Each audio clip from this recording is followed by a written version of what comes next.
Astro TV ஆதி நேயர்களுக்கு வணக்கம். உங்கள் ஜோதிடர் முருகேசன் பேசுகிறேன்.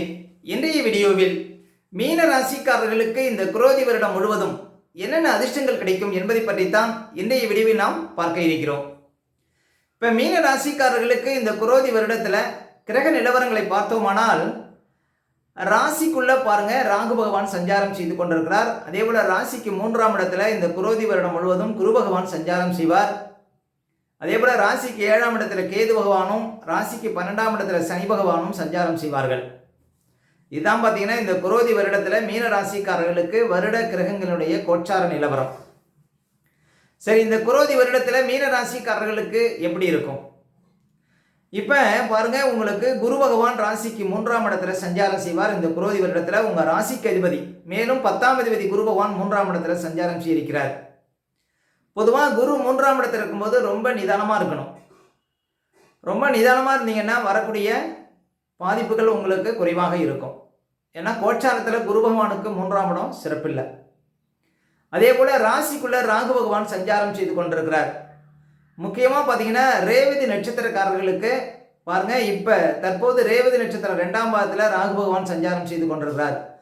வருகின்ற ஜூன் மாதம் வரையும் பார்த்தீங்கன்னா ரேவதி நட்சத்திரக்காரர்கள் ரொம்ப விழிப்பாக இருக்கணும்.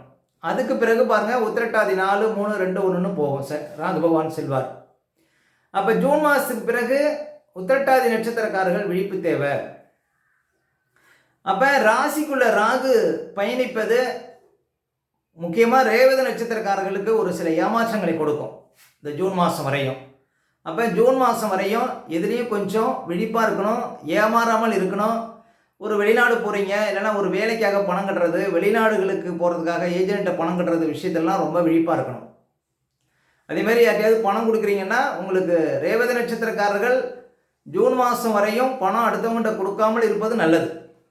அதாவது எந்த விஷயத்துலையும் கவனமாக இருக்கணும். ஆரோக்கியத்தில் முக்கியமாக கவனம் செலுத்தணுங்க. ராசிக்குள்ள ராகு பகவான் சஞ்சாரம் செய்யக்கூடிய காலகட்டத்தில் மீனராசிக்காரர்கள் என்ன சொல்லப்போனால், இந்த விஷச்சுரங்கள், டைபாய்டு, சிக்கன்குனியா, இது மாதிரி இருக்கக்கூடிய விஷச்சுரங்கள், நீரினால் பரவக்கூடிய விஷச்சுரங்கள் பரவுவதற்கு வாய்ப்பு இருக்குது மீன ராசிக்காரர்களுக்கு ராசிக்குள்ள ராகு சஞ்சாரம் செய்வது.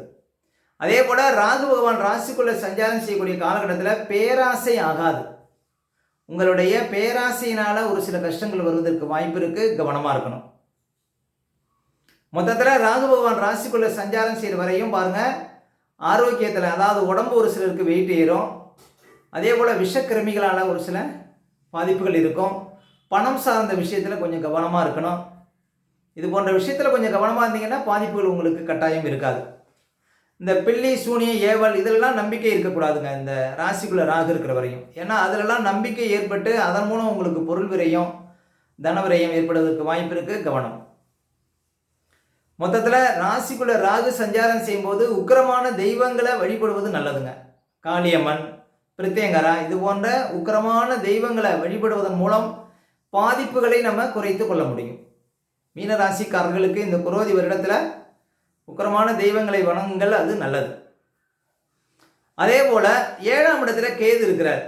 பொதுவாக 7ஆம் இடத்துல கேது இந்த குரோதி வருடத்தில் சஞ்சாரம் செய்கிறார். கணவன் மனைவிக்குள்ள வீண் விவாதங்களை தவிர்க்கணும். நிறைய பேருக்கு பாருங்கள், இந்த டைவர்ஸ் ஆகிறது, கணவன் மனைவிக்குள்ளே பிரச்சனை வர்றது எல்லாமே கேதுவால் நிறைய நடக்கும். அப்போ உங்களுக்கு 7ஆம் இடத்துல கேது இருக்கிறார். கணவன் மனைவிக்குள்ளே விட்டு கூட செல்வது நல்லது. அதே போல் தொழில் பார்ட்னருக்குள்ளே பாருங்கள், நீங்கள் ஒரு சொந்தமாக தொழில் செய்கிறீங்கன்னா தொழில் பார்ட்னருக்குள்ளே பிரச்சனை வரும், விழிப்பாக இருக்கணும். அதே போல் நண்பர்களால் ஒரு சில சங்கடங்கள் வருவதற்கு வாய்ப்பு இருக்குது. இந்த காலகட்டத்தில் புது நண்பர்கள் சேர்க்கை ஆகாது. அப்போ கேது 7ஆம் இடத்துல இருக்கிற வரையும் ஒரு வெளிநாடு போகிறீங்கன்னா ரொம்ப உஷாராக இருக்கணும். இந்த குரோதி வருடம் முழுவதும் வெளிநாடு சார்ந்த விஷயத்தில் விழிப்பாக இருக்கணுங்க மீனராசிக்காரர்கள். அதே போல் உங்களுக்கு குரு பகவான் 3ஆம் இடத்துல இருக்கிறார். உங்கள் ராசிக்கு அதிபதி 3ஆம் இடத்துல சஞ்சாரம் செய்கிறார். உங்களுடைய முயற்சினால் நீங்கள் எந்த காரியத்தையும் ஜெயிக்க முடியும். ஏன்னா உங்கள் ராசிக்கு அதிபதியே 3ஆம் இடத்துல முயற்சி ஸ்தானத்தில் இருப்பது உங்களுடைய முயற்சிகள் கைகூடும். தகவல் தொழில்நுட்பம் சார்ந்த தொழில்நுட்பங்களுக்கெல்லாம் அதிர்ஷ்டங்கள் ஏற்படும். அதே போல் ஆபரணங்கள் எடுக்க முடியும். ராசிக்கு அதிபதி 3ஆம் இடத்துல சஞ்சாரம் செய்யும்போது இசை, நடனம், நாட்டியம் இது மேலே ஒரு பிரியம் ஏற்படும். அதே போல் இளைய சகோதரர்கள் இருந்தாங்கன்னா உங்களுக்கு ஒரு நட்பு ஏற்படும். அதே போல் 10ஆம் அதிபதி 10ஆம் இடத்திற்கு 6ஆம் இடம் என்று சொல்லக்கூடிய 3ஆம் இடத்துல சஞ்சாரம் செய்கிறார். இப்போ ஒரு இடத்துல வேலை பார்க்குறீங்க, டெம்பரவரியாக ஒரு வேலை பார்த்துட்டீங்கன்னா வேலையை விடக்கூடாது. அதே போல் விஆர்எஸ் கொடுக்கறது இதெல்லாம் ஆகாது இந்த காலகட்டத்தில்.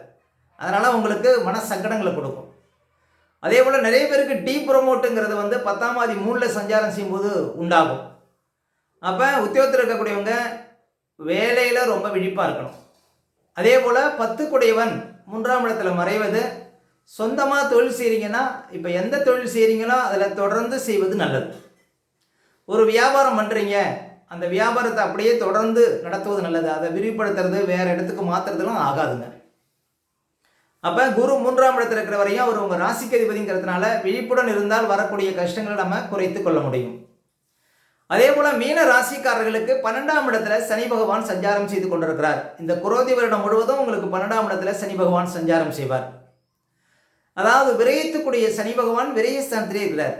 அப்போ வசதி உள்ளவர்கள் இந்த காலகட்டத்தில் இடம் வாங்குறது, வீடு கட்டுறது, கார் வாங்குறது, போர் போடுறது இது போன்ற செலவுகளை செய்துக்கலாம். ஏன்னா 12 குடையவன் வலுக்கும் பொழுது அசையா சொத்து மூலம் அதிர்ஷ்டங்கள் ஏற்படும். அப்போ என்ன செய்யலாம்? மீன ராசிக்காரர்கள் நீண்ட காலமாக இடம் வாங்கணும், வீடு கட்டணும் அப்படின்னு நினைக்கிறவங்களுக்கு அந்த ஆசைகள் பூர்த்தியாகும். அப்போ அசையா சொத்துல முதலீடு செய்யலாம் மீன ராசிக்காரர்கள். அதே போல் மீன ராசிக்காரர்கள் 12ஆம் இடம் வலுக்கக்கூடிய காலகட்டத்தில் இப்போ ஒரு வெளிநாடு போகிறீங்க, அதெல்லாம் நல்லது உங்களுக்கு. அதே போல் 12ஆம் இடம் வலுக்கக்கூடிய காலகட்டத்தில் சொந்தக்காரர்கள் உறவுக்காரர்களால் சங்கடங்கள் வரும். சொந்தக்காரர்கள் உறவுக்காரர்கள்ட்ட அதிக ஒரு ஈடுபாடு உங்களுக்கு நன்மை தராது. முக்கியமாக பார்த்தீங்கன்னா செலவுகளை கொடுக்கும். ஆனால் மீன ராசிக்காரர்களுக்கு 12ஆம் இடம், ஏன்னா சனி பகவான் மீன ராசிக்காரர்களுக்கு லாபாதிபதி, அவர் விரயத்தில் இருக்கிறார். அப்போ இந்த காலகட்டம் உங்களுக்கு பண வரவுக்கெல்லாம் குறைவு இருக்காது. இப்போ நீங்கள் எந்த தொழில் செய்கிறீங்களோ அந்த தொழிலை தொடர்ந்து செய்வதன் மூலம் உங்களுக்கு நிறைய பணப்புழக்கம்லாம் ஏற்படும். பொதுவாக 12ஆம் இடம் வலுக்கக்கூடிய காலகட்டத்தில் உங்களுக்கு நல்ல ஒரு தொழில் மூலம் நல்ல வருவாயெல்லாம் கிடைக்கும். ஒரு சிலருக்கு நல்ல மாற்றங்கள்லாம் ஏற்படும். அதாவது ஒரு சிலருக்கு தானாகவே இடமாற்றம், வீடு மாறுறது, இடம் மாறுறது இதெல்லாம் தானாகவே நடக்கும். அதை ஏற்றுக்கொள்ளலாம், ஒன்றும் தவறில்லை. நீங்களாகவே முயற்சி செய்ய வேண்டாம். இப்போ ஒரு உத்தியோகத்தில் இருக்கீங்க, தானாகவே ஒரு சிலருக்கு இடமாற்றங்கள் ஏற்படுவதற்கு வாய்ப்பு இருக்குது. அந்த இடமாற்றம் உங்களுக்கு அடுத்த கட்ட நிலைக்கு செல்லக்கூடிய ஒரு உயர்ந்த பதவியை நோக்கி தான் இருக்கும். அதெல்லாம் சிறப்பு அப்படின்னு சொல்ல முடியும் மீன ராசிக்காரர்களுக்கு 12ஆம் இடம் வலுப்பது. மேலும் நல்ல தசாபுத்திகள் நடைமுறையில் இருக்குன்னு வச்சுங்க. இப்போ மீன ராசிக்காரர்களுக்கு செவ்வாய் திசை, குரு திசை, சந்திர திசை இப்படி பார்த்தீங்கன்னா, இல்லைன்னா குரு சுக்கிர சேர்க்கை பெற்ற திசைகள் நடைமுறையில் இருக்குது அப்படின்னா உங்களுக்கு இந்த கோச்சாரத்தினால ஒன்றும் பெரிய கெடுபல்கள் இருக்காது. அவரவர் சுய ஜாதகத்தில் பிறப்பு காலத்தில் உங்கள் ஜாதகம் ரொம்ப வலிமையாக இருக்குது அப்படின்னா இந்த கோச்சாரம் உங்களை ஒன்றும் அசைக்க முடியாது. இது என்னென்னா ஒரு டெம்பரவரியான பலன், அவ்வளோதான். பொதுவாக குரு 3ஆம் இடத்தில் இருப்பதும் சிறப்பு இல்லை. இப்போ 7.5 சனி நடக்கிறதும் கொஞ்சம் சிறப்பு இல்லை. ராசிக்குள்ளே ராகு இருக்கிறதும் சிறப்பு இல்லை. 7ல் கேது இருக்கிறதும் சிறப்பு இல்லை தான். ஆனால் பிறப்பு கால ஜாதகம் வலிமையாக இருக்குது, நல்ல தசாபுத்தி நடைமுறையில் இருக்குன்னா உங்களை எந்த விதத்திலும் பாதிப்பு இருக்காது. சின்ன சின்ன பாதிப்புகள் தான் இருக்கும்.